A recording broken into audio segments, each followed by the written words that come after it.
What's going on, man?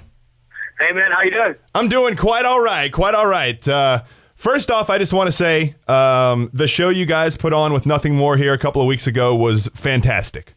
Oh, hell yeah, dude. I appreciate it. It was, I was expecting a lot, and both you guys and Nothing More just surpassed that by far. That's good. That's what we want to hear.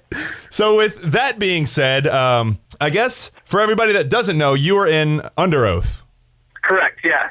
Under Oath for over 10 years, writing, singing, touring, doing the thing.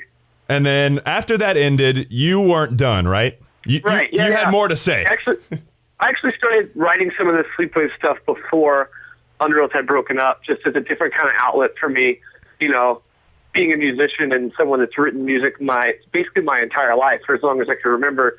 It's a lot more to me than just like metal riffing, that just happened to be the band, one of my 10 bands I've been in already in my life. That just happened to be the one that got signed and stuck for a while.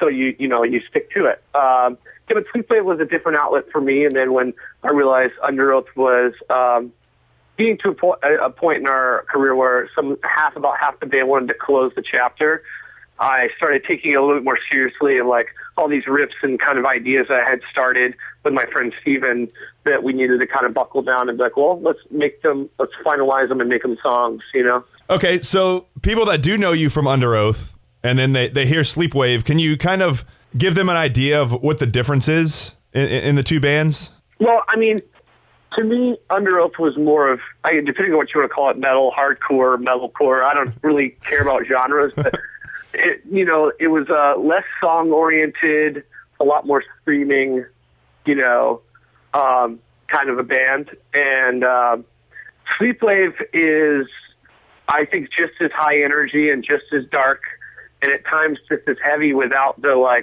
metal side of things, without all the screaming and, there's not like the breakdown, double bass kind of thing happening. It's more of it's heavy in a different kind of way, heavy in the way you would say Nine Inch Nails is heavy, or Deftones, or Tool. It's more written around melody and mood, like catching a vibe and making a song out of it.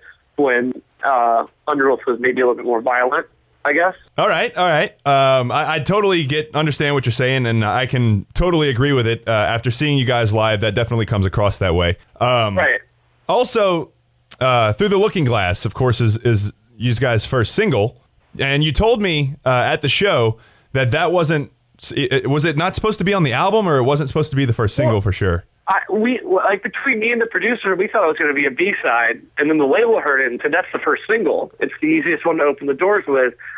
We were going to put it on a B-side, like bonus material.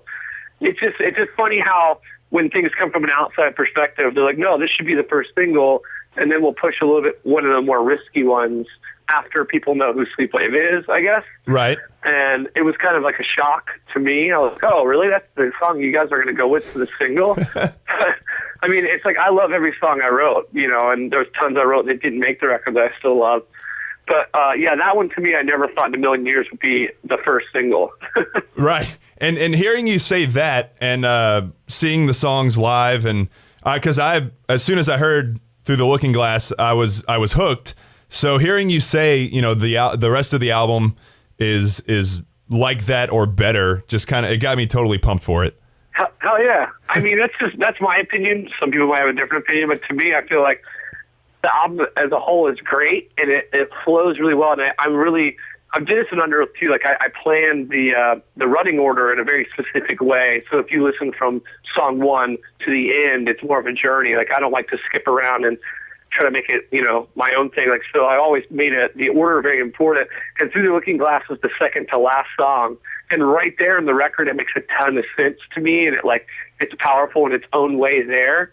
But it's just, that's what so takes me off guard, is that's the first song people will hear. Because the first song on the record is the first song I would expect people to hear. You know what I mean? Right, so right. It's just a different way of thinking things when there's a single involved. And you never think about singles when you're writing, because I think if you do that, you're a pop writer anyway. So right.